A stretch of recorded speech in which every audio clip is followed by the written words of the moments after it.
Hello and welcome to the channel, guys. It's Iran. Welcome to the stream. If you are on Twitch, how is everybody doing today? Well, the first thing that we're going to talk about today is the Star Citizen funding chart, which does not seem to be doing quite okay, as we can see right here, which is unfortunate because so far it seems that 2024 was doing okay. I'm just using was here past tense because, well, October seems to be rather different, and perhaps for a couple of reasons. Of course, October is when CitizenCon happens. Usually October is a month where we have a larger funding, or compared to other month, it was always the case in previous years. Not 2020, pandemic, it was a little bit special. CitizenCon came back. These were the two digital CitizenCons that were doing pretty okay. Last year was a physical CitizenCon at Los Angeles. It did wonderful here. Look at that, $15 million in pledges. And so far, well, this one is not doing that well. Although today we are doing that on October 29th. And there are still a couple of days, obviously, to improve these charts. But we are just at $8 billion. That's 43% less compared to last year's October. So that is quite significant and quite worrisome. We were a little bit, still behind schedule. We are quite behind schedule now. That's really unfortunate, but we'll still have the Intergalactic Aerospace Expo with a couple of ships that are coming there, so who knows, maybe they are going to blow it up out of the roof by the end of this year here with the Intergalactic Aerospace Expo. But so far I would say that in terms of sales, this year's CitizenCon has been lackluster compared to last year. Now, it's still better than 2020. It's about the same, right? And it's also about the same as October 2021. So it's still on par compared to 2020 and 2021 and 2022. Could that be that 2023 was an exceptional year? Perhaps. Were people very excited because of the physical CitizenCon? Perhaps. But also, perhaps the context was a little different as well. Perhaps CIG brought better ships to the table. Because if we look at what was offered at this year's CitizenCon, what did we have? We got the CSV here, which is that new little ground vehicle from Argo, which let's just say that the reviews have not been very great. There are a couple of glitches, especially if you put the 4 SCU box behind the vehicle here. It doesn't seem to be fitting very well. The physics seem to be a little off here, and it's not that much of an exciting vehicle as well. There's not much use for it right now, unfortunately. I didn't get one. I'm just going to wait to be able to buy one in game. Some of those little ground vehicles, usually buy them for the LTI token, and that's basically it. The other vehicle that was sold during this year's CitizenCon is the Star Lancer from MISC or MISC.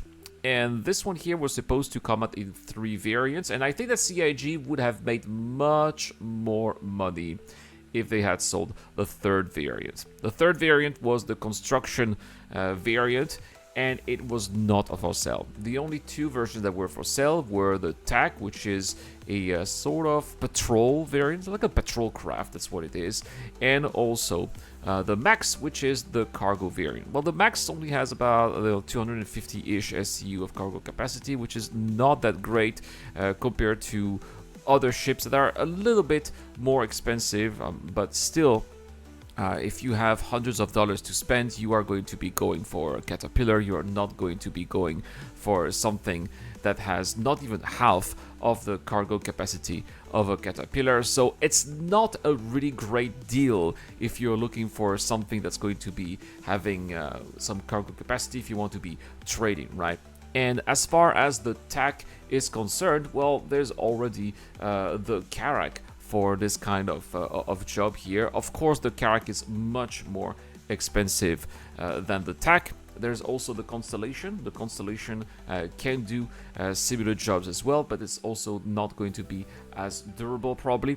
There we go. Their funding should go up with the AIE coming up, probably, Ira. That's usually what happens each year, so we're going to see. is IAE going to be able to be significant enough to reverse the trend, which means that this year it's going downwards? Well, I guess that we are going to see, right? But yeah, that seems a little bit worrisome, I would say, and I just hope that they are going to come out with more interesting ships that are going to catch the people's eye. I think that we are going perhaps to see some of these ships at the Intergalactic Aerospace Expo. One of those ships is going to be the Misk Fortune. The Misk Fortune is supposedly going to be a mining ship, but a bigger mining ship than the Prospector that we have now. Prospector with only 32 SCU of cargo capacity. It gets filled very quickly.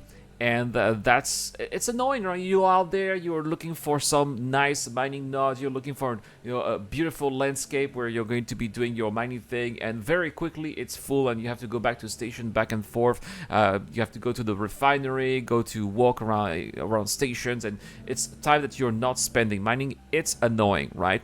So if you have something that's going to be with a better cargo capacity, say, it doesn't have to be as much as the Mule, right? The Mule is the Mole. Sorry, the Mole is obviously going to be at a higher tier. It's supposed to be a multi-crew mining ship, right? It has 96 SCU of cargo capacity, so I don't think the Fortune is going to have that much.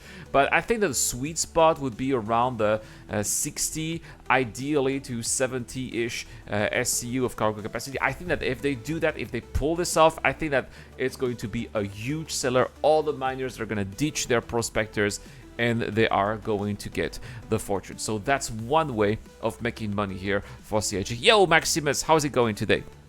Now, I think that also the Crusader Intrepid is going to be quite a seller. It's always a big deal when CIG are selling good starter ships because it's going to attract new players, right? These events, they have free fly events. Free fly events attract new players. If they have a build that is stable enough, it's going to be convincing enough for new players to join the game. Plus, we are this close for 4.0.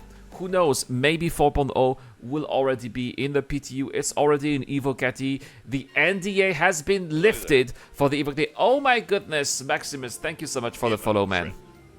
Be afraid. Don't be afraid. So as I was saying, if 4.0 is already in PTU, it's going to attract more players. Maybe people will want to be a subscriber also on RSI. If you're a subscriber, you have access to Wave 1, so people may also want to be trying out 4.0 that was. So a new starter ship is the way to go, in my opinion. You've been watching on YouTube for a while. That's awesome, Maximus, and I thank you for that. Other ships that may be coming up here at this year's Expo, there are rumors that a Grey Cat ground vehicle could be coming up as well. The shape of that Grey Cat vehicle was shown also at this year's season con, so it could be, but I don't think that it's going to be much of a money maker. It's going to be more of an LTI token, just like the CSV has been at this year's season con. No, what I think are going to be the big money makers once again are going to be the huge ships. As always, CIG are going to be selling the Idris, the Javelin, all those huge ships. They are going to come back, but I think that this year the Pioneer is going to be. Yo, hey, Jays, how's it going? You think that CIG will make up for their losses? Probably. That's exactly what we're talking about right now. And I think that the Pioneer is going to be one of those ships. They have extensively shown the Pioneer at this year's season con. They have shown the rework of the Pioneer. They have shown what the Pioneer is going to be able to do. It's going to be able to build space bases. It's going to be basically a mobile factory. So I think that the Pioneer is quite hot right now. CIG knows that. I think that they're going to be saying, hey, this is the last year before we get a price increase of the Pioneer. I think that next year, because they are going to start building the Pioneer. They did say at CitizenCon that they will be building the Pioneer just in a couple of weeks after CitizenCon. It's also possible they have started already right now as I'm making this video or as you are watching on YouTube. So that's why I say that the Pioneer is going to be quite hot here. The Pioneer, no. The Pioneer is locked down to being sold in limited quantities only nowadays. So yeah, you cannot buy it. If you want a Pioneer, you can't buy it. You're gonna have to go through the same process of buying a Kraken or buying an Idris, right? So that's what it is, which I think is unfortunate. I think that they would sell even more Pioneers if the Pioneers went back to being sold like a regular ship, like the Polaris, for example, which is luckily still not a limited ship, like the Karak. Maybe the Pioneer would be the most expensive ship that you would buy in a regular sale. But that being said, I think that they're going to advertise it as the last year before it increases in price. Yeah. So there we have it, guys. This is where we are financially. CIG not doing so great in October, but there are still chances that this year's Intergalactic Aerospace Expo is going to get better. But again, that remains to be seen. Are the ships and vehicles going to be worth it? And especially, are the backers going to be willing to be spending that much money? Well, I guess that we'll see. Guys, I will see you guys in the next segment, so don't go anywhere. If you have been watching on YouTube, thank you so much for watching. Don't forget to subscribe for more. I'll see you guys in the next one.